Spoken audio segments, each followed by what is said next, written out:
أعوذ بالله من الشيطان الرجيم بسم الله الرحمن الرحيم إن الذين يؤذون الله ورسوله لعنهم الله في الدنيا والآخرة وأعد لهم عذابا مهينا والذين يؤذون المؤمنين والمؤمنات بغير ما اكتسبوا فقد احتملوا بهتانا وإثما مبينا صدق اللہ العظیم۔ سورہ احزاب کی آیت نمبر 57 اور 58 کی تلاوت ہوئی ہے اور 22واں پارہ ہے۔ 22ویں پارے کے 4 رکوع ہو گئے، سورہ احزاب کے 7 رکوع ہو گئے، اور ان 2 آیتوں کا ترجمہ یہ ہے کہ جو لوگ اللہ اور اس کے رسول کو تکلیف پہنچاتے ہیں، اللہ جل جلالہ نے دنیا اور آخرت میں ان پر لعنت کی ہے اور ان کے لیے ایسا عذاب تیار کر رکھا ہے جو ذلیل کر کے رکھ دے گا۔ اور جو لوگ مومن مردوں اور مومن عورتوں کو ان کے کسی جرم کے بغیر تکلیف پہنچاتے ہیں، انہوں نے بہتان درازی اور کھلے گناہ کا بوجھ اپنے اوپر لاد لیا ہے۔ جو ایمان والے مردوں اور عورتوں کو ایذا پہنچاتے ہیں، تکلیف دیتے ہیں۔ یہ 2 آیتیں ہیں اور آپ حضرات سنتے ہوئے آ رہے ہیں کہ حضور صلی اللہ علیہ وآلہ وسلم کی عظمت کا بیان اس صورت میں چل رہا ہے، اور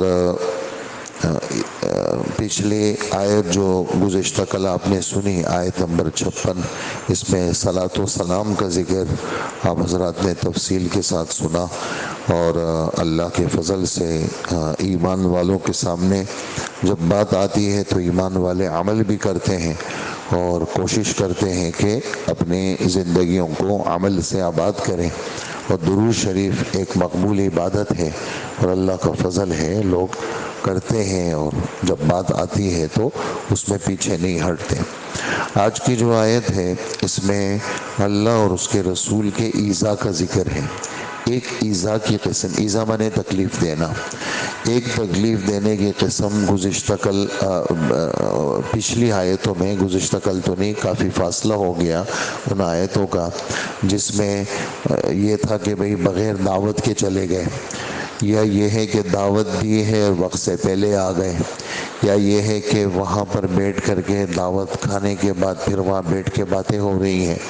تو یہ بھی ایک قسم کی کیا تھی، تکلیف تھی۔ ایمان والوں کو اس قسم کی تکلیفوں سے کیا کیا ہے، منع کیا ہے کہ اللہ کے رسول کو ایسی تکلیفیں نہ دی جائے۔ اس کی اصلاح کا وہیں پر آپ حضرات نے سن لیا کہ اس کی اصلاح ہمارے رب نے کس انداز سے کی۔ یہاں پر جس ایذا کا ذکر ہے وہ الگ ہے، وہ کافروں کی طرف سے ہے، منافقوں کی طرف سے۔ بدن کا ایذا بھی مراد ہے کہ ہمارے پیغمبر صلی اللہ علیہ وسلم کو بدنی تکلیف بھی دی ہے، جیسے کہ طائف کے اندر کافروں نے ہمارے نبی کو پتھر مارے، اسی طرح مکہ مکرمہ میں بعض سڑے ہوئے کافروں نے بہت زیادہ بدتمیزی کی، آپ کے گلے میں پھندے بھی ڈالے اور آپ کو برچھا بھی مارا، آپ کو پتھر بھی مارا۔ تو یہ بہت سارے کام مکہ مکرمہ میں ایسے ہوئے، اور بعض منافقین مدینہ منورہ میں وہ آپ کو تکلیف دیتے تھے زبان سے، جیسے کعب ابن اشرف یہودیوں کا سردار تھا، وہ گالیاں دیتا تھا باقاعدہ، نعوذ باللہ، اور ازواج مطہرات کو گالیاں دیتا تھا اور اللہ کے رسول کو گالیاں دیتا تھا۔ پھر اللہ کے رسول نے ان کے پیچھے بندے بھیجے اللہ کے حکم سے، اس کو پھر یعنی قتل کروایا۔ آج بھی اس کی جگہ مدینہ منورہ میں اس کا جو قلعہ ہے، اس کی جو چیزیں ہیں، باقیات ہیں، آج بھی موجود ہیں۔ تو ایذا سے مراد تکلیف دینا، قولی تکلیف دینا یا بدنی تکلیف دینا، اور اس طرح کرنے سے بندہ کافر ہو جاتا ہے۔ یعنی اگر اللہ کے رسول کو قولی تکلیف دی، یعنی آج بھی اگر کسی نے کی تو وہ کافر ہو جائے گا۔ اسی طرح ازواج مطہرات کو، یعنی اس زمانے میں ان پر الزام لگانا، منافقوں کے سردار نے الزام لگایا، گھروں میں باقاعدہ باتیں کرتے تھے لوگ، ہاں، گھروں میں بیٹھ کر کے اللہ کے رسول کی شہرت کو برداشت نہیں کر سکتے تھے، اور حسد کرتے تھے، جلتے تھے۔ ام یحسدون الناس علی ما آتاہم اللہ من فضلہ، اللہ کے رسول سے جلتے تھے، حسد کرتے تھے۔ جو اللہ پاک نے اپنا فضل اپنے نبی پر فرمایا تھا، لوگ ان سے جلتے تھے۔ تو گھروں کے اندر آپ کے خلاف باتیں کرنا، محفلیں سجانا، یہ منافقین کرتے۔ تو ایسوں کے لیے یہ لعنت کا ذکر ہے، خدا کی لعنت ہو ان پر، دنیا کے اندر پھٹکار ہو ایسوں پر جو ایسی حرکت کرتے ہیں۔ اسی طرح حضرت صفیہ رضی اللہ عنہ سے آپ کی شادی ہوئی تو آپ کے خلاف باتیں ہوئی، بہت ساری باتیں لوگ کرتے تھے۔ حضرت زینب آپ کی پھوپھی ذات سے جیسے آپ کے سامنے بات آئی، آپ کی شادی ہوئی تو اس پر باتیں ہوئی، قسم قسم کی باتیں لوگ کرتے تھے۔ اور اللہ کے رسول صلی اللہ علیہ وسلم کو تکلیف جو ہوتی تھی ان باتوں سے، اس پر اللہ پاک نے یہ آیت نازل کی۔ یہ تو ایک عام سی بات ہے اور ایک واضح سا مفہوم ہے کہ بھئی ایذا کا کیا مطلب ہے، ایذا کا یہ مطلب ہے۔ اس میں ایک بات جو پہلی ہے وہ یہ ہے کہ جی اللہ کو ایذا دیتے ہیں، آپ نے ترجمے میں سن لیا، اللہ کے رسول کے ایذا کا مطلب تو واضح ہے، لیکن اللہ کو ایذا دینا تو اللہ تک تو کوئی نہیں پہنچ سکتا، تو اللہ کو تکلیف دینے کا کیا مطلب ہے؟ تو اس کا جواب یہ ہے کہ اللہ کو تو کوئی تکلیف نہیں دے سکتا، بات تو بالکل واضح ہے، لیکن یہاں پر اللہ کو تکلیف دینے کا معاملہ یہ مطلب یہ ہے کہ ایسی حرکت کرنا کہ اگر دنیا والوں کے ساتھ ایسی حرکت کی جائے تو ان کو تکلیف ہو، دنیا والوں کے ساتھ وہ کام کیا جائے تو ان کو تکلیف ہو، ایسا کام اللہ کے ساتھ کیا جائے۔ اگرچہ اللہ کو کوئی تکلیف نہیں دے سکتا، اللہ پاک تو انفعالی کیفیات سے پاک ہے۔ انفعال کا مطلب کیا ہے؟ کسی کا اثر لینا۔ ہم آپ تو انفعالی کیفیت والے لوگ ہیں، کوئی بات کر دے تو ہم اثر لے لیتے ہیں، کوئی تکلیف دے تو ہم اثر لے لیتے ہیں، اللہ کی ذات اس سے پاک ہے۔ پھر تکلیف کا مطلب یہ ہے کہ بعض لوگ ایسی حرکت کرتے ہیں جو تکلیف دینے والا کام ہے، اگرچہ اللہ کو تکلیف نہیں ہوتی۔ مثلا حدیث قدسی آپ کی خدمت میں پیش کروں گا کہ حضور صلی اللہ علیہ وسلم نے فرمایا کہ اللہ پاک نے فرمایا کہ یسبنی ابن آدم، آدم کا بیٹا مجھے گالیاں دیتا ہے، حالانکہ آدم کے بیٹے کو چاہیے کہ وہ مجھے گالیاں نہ دے۔ آدم کا بیٹا گالیاں دیتا ہے، کیسے گالیاں دیتا ہے؟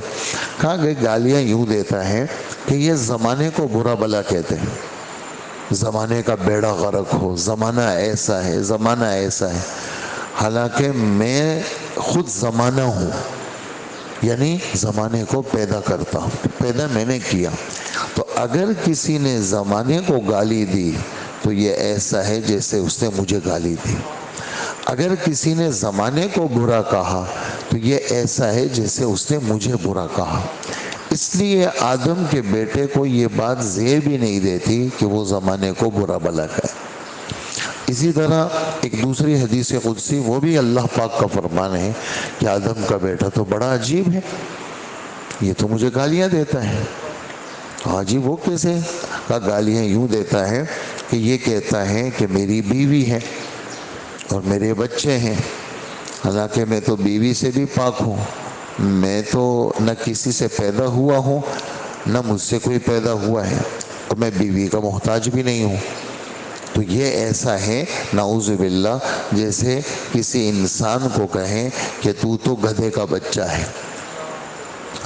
دونوں کی جنس الگ ہے، انسان حالانکہ بدن کے اندر دونوں شریک ہیں اور حیوانیت کے اندر دونوں شریک ہیں۔ انسان حیوان ناطق ہے، بولنے والا حیوان، اور وہ حیوان ناحق ہے، پھینکنے والا حیوان، دونوں جسمیت کے اندر، روح کے اندر شریک ہے۔ لیکن پھر بھی اگر کوئی کسی کو کہے تو گدھے کا بچہ ہے، یا تیری جو بیوی ہے وہ گدھی ہے، تیرے جو بچے ہیں وہ گدھے ہیں، تو یہ کیا ہے؟ یہ گالی ہے اس کو، حالانکہ بدن کے اندر دونوں شریک ہے۔ اللہ پاک تو بدن سے بھی پاک ہے، تو اللہ کے لیے اولاد قرار دینا یہ اللہ کو گالی دینا ہے۔ جو لوگ کہتے ہیں خدا کی اولاد ہے، یہ خدا کو گالیاں دیتے ہیں۔ اور اللہ جل جلالہ اس طرح کی چیزوں سے کیا ہے، وہ بالکل کیا ہے، پاک ہے۔ تو یہ مطلب ہے اللہ کو ایذا دینے کا، اور جو لوگ اللہ کو ایذا دیتے ہیں، ایسی حرکت کرتے ہیں، ایسے اوپر دنیا میں خدا کی لعنت ہے، اور ایسوں کے لیے دردناک عذاب کیا ہے، تیار ہے۔ اور اگلی آیت میں، آیت نمبر 58 میں فرماتے ہیں ایمان والے مردوں اور عورتوں کو بغیر ان کے کسی گناہ کے، بغیر ان کے کسی گناہ کی قید وہاں اوپر نہیں لگائیں گے، اس لیے کہ اللہ پاک گناہ سے پاک ہے اور اللہ کے رسول گناہ سے پاک ہے۔ ہاں ایمان والوں سے گناہ ہو سکتے ہیں، ایمان والے نے، مرد نے یا عورت نے کسی کو قتل کیا تو اس کو قتل کریں گے، ایمان والے مرد یا عورت نے کسی کی ناک کاٹی تو اس کی ناک کاٹیں گے، ایمان والے مرد یا عورت نے کوئی ایسی چیز کی تو اس سے بدلہ لیا جائے گا، کتب علیکم القصاص ہمارے رب فرماتے ہیں۔ لیکن اگر ایمان والے مرد یا عورت نے کچھ بھی نہیں کیا اور خواہ کے اس پہ الزام لگاتے ہیں تو ایسوں کے لیے سزا ہے دنیا کے اندر، کہ بھی بدکاری کا الزام لگایا ایک پاک دامن مرد یا عورت پر، تو 18ویں پارے میں اس کی سزا ہے کہ 80 کوڑے اس کو لگیں گے کہ اس نے کیوں ایسی حرکت کی۔ تو ایمان والوں کے اوپر اسی طرح ایمان والوں پہ، ایمان والوں کی غیبت کی تو اس کو گناہ کبیرہ قرار دیا، لیکن اگر ایمان والے مرد یا عورت نے کوئی ایسی حرکت نہیں کی تو اس نے بہت بڑا بہتان وہ کیا۔